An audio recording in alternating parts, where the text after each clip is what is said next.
My husband Derek and I have been married for 3 years, together for 7 total. Several years ago, about 6 now, I guess, I worked closely with a male coworker, Paul, that Derek was never fond of.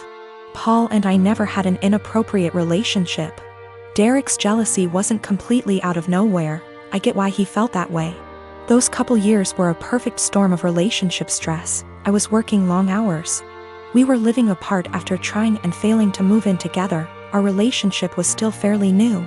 And then you add in a handsome coworker I had to spend long hours with and saw more than my boyfriend at the time. Paul was the source of several fights. Again, we never did anything that wasn't completely kosher. Eventually I told Derek he needed to trust me and get over it, or we were going to have to break up.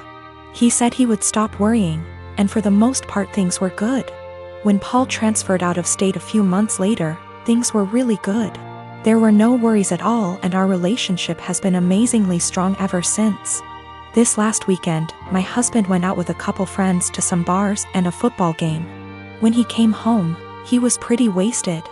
We talked for a bit, and he mentioned how a friend of his had told him that he broke up with his girlfriend because she cheated on him. I commented on how that was a bummer and good for him for finding out before they got too serious. Derek, however, had a different take on it. He said it was a shame because they had seemed like a good couple, and if they really loved each other his friend could move past the cheating. Just like he had with me. At first I thought my husband was admitting to cheating on me, and asked him what he meant. He told me he always knew that Paul and I had slept together at least once all those years ago. But he knew I was the one for him and forgave me. I told Derek that I had never so much as even hugged Paul, except maybe at his going away party, let alone slept with him. Derek sort of just patted me on the arm, said of course, and passed out. The next morning I asked him about the conversation and he said it was okay, he had forgiven me, it wasn't even an issue. I again stressed that I had never cheated on him with anybody and I needed him to believe me. He sort of did the same, of course you didn't, babe wink thing again, and went to work. Every time I've tried to talk to him since, he won't hear me out. I'm this close to losing it with him. I need him to know that I never cheated, and I'm hurt that he thinks I would do something like that. What do I do? Do I just let him have this since it's not really hurting anything, or what? I don't want my own husband to think so little of me that he thinks I would cheat. That's not who I am. I am 15 years old, just celebrated my birthday. My family doesn't have a lot of money, so I didn't expect much. Mom cooked my favorite dinner, and we all had ice cream for dessert. I also got a birthday card with $25. It was a nice day. My boyfriend, 15 years, was invited to the birthday dinner but couldn't make it because he had to work. He felt really bad but promised to make up for it the next day. Even though he works, all of his paycheck goes to his parents to help support his big, 5 siblings, family. He has always been great about finding fun, interesting, creative things for us to do that are free, cheap.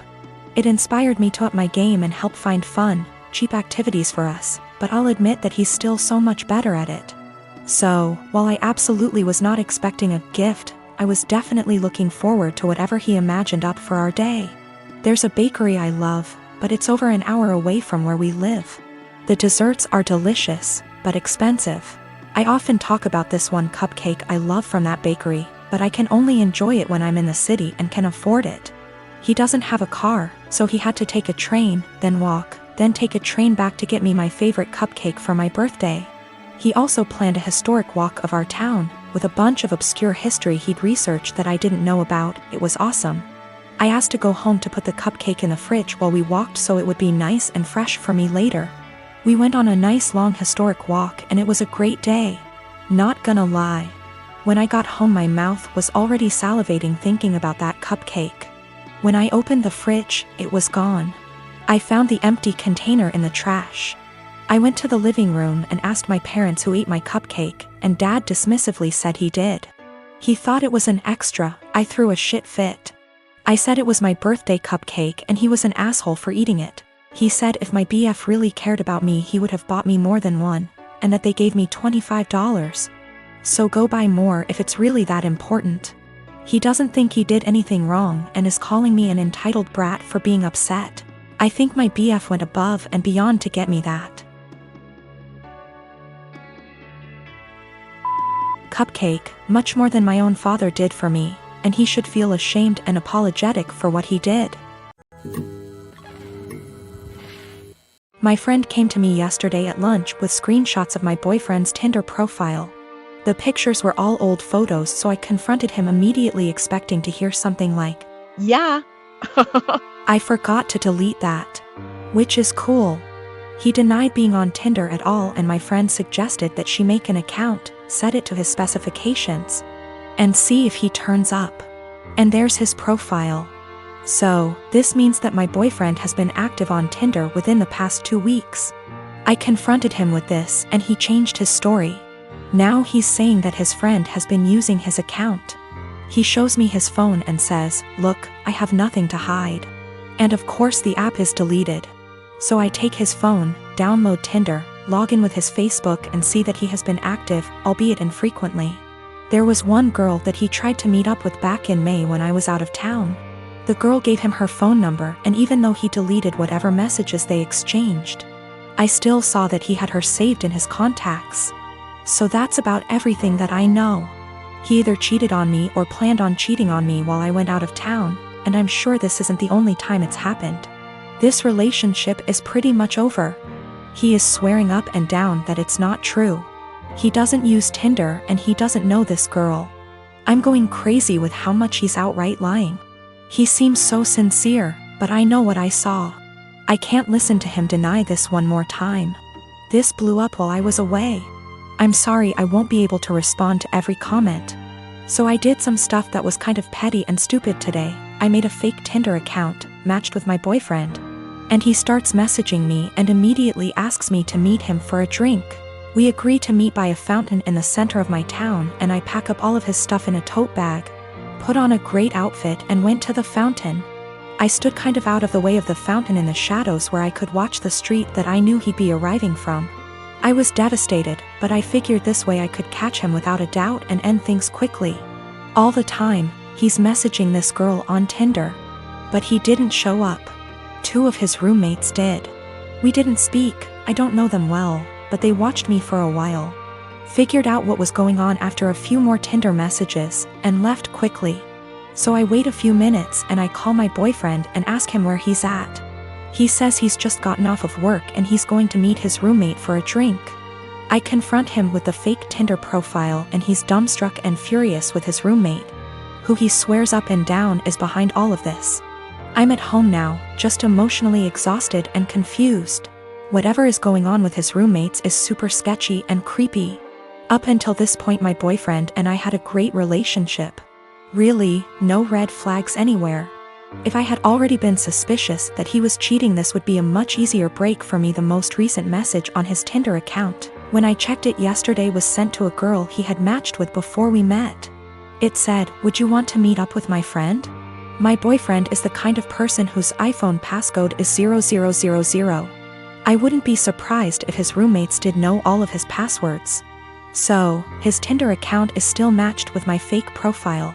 To me, that indicates that he probably isn't the person operating the Tinder profile. If it were him, wouldn't he have blocked the fake profile immediately? A lot of people have said that he probably sent his roommates to check things out for him. I can't write that off entirely, but my gut says that it isn't true. I just don't think it's very likely. When it comes to his roommates, I'm very concerned that they have been using his profile to trick women into meeting with them. The fact that his profile hasn't been deleted makes me worry that my boyfriend is in on this. So that's about where I'm at right now. I'm worried that all of them are working together to, at best, scam women, at worst, assault them, and my boyfriend is at least passively involved. Either way, I feel some responsibility to do a little more digging. I'm a 28 and I have a sister. For the sake of story, I'll just call Jane. Jane is married to Bob and they have 2 kids, boy and a girl. My niece and nephew are wonderful kids and no trouble at all. They fight as siblings do, but nothing big. I love them. Now for about 2 years, I did live with my sister. It was a miserable time that really affected our relationship. She saw me as free labor, money, and babysitting. Even when I managed to get a small part-time job, she demanded I hand over nearly half my pay or get out. It was hell as she took completely advantage of me. I moved out as soon as I could and we have little contact outside of family gatherings. Now after I moved out, she started complaining how she has no help with the kids and never gets a break. I babysit sometimes, but I have made it clear, just 'cause I am off work, doesn't mean I want an 8-hour day with my niece and nephew. Anyway, she started talking about how she wanted to foster a kid. Not a kid, but a teenager. I pressed her for more info on this. She wants to adopt a teenager so she has a live-in babysitter for her kids. This is her logic. I want a kid around 16 or 17, someone who may have been in the system for a while. They can share a room with your nephew. She only has a 3-bedroom house, or sleep in the garage. They can help me with housework, chores, cook, and help me with my business. She bakes and sells cookies, also babysit the kids so me and Bob can go out sometimes or have some alone time. They'll be so grateful for a home and won't complain. I won't have to pay them at all. And then when they turn 18, I can just sign up for another foster kid. A teenager will be so much easier than a little kid. They will be grateful just to have a roof, food, siblings if they have been separated from their real ones, and clothes. I was horrified. Told her it was a horrible idea. She didn't listen to me. She went on with it anyway.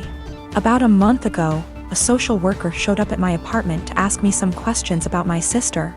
She had put me down as a character witness or something like that. I immediately told the social worker why my sister really wanted to foster a kid and how she treated me when I lived with her. The lady thanked me. My sister called crying, saying that she wouldn't be considered for any adoptions or fosters. The social worker told her that they felt her home and her weren't a good fit. She asked if I said anything, and I told the truth. She went off on me, hung up, and we haven't spoken since. She has sent some angry texts. A couple family members are on her side. They think foster kids are dogs or something and would be so happy just to have a roof and would gladly do all the housework.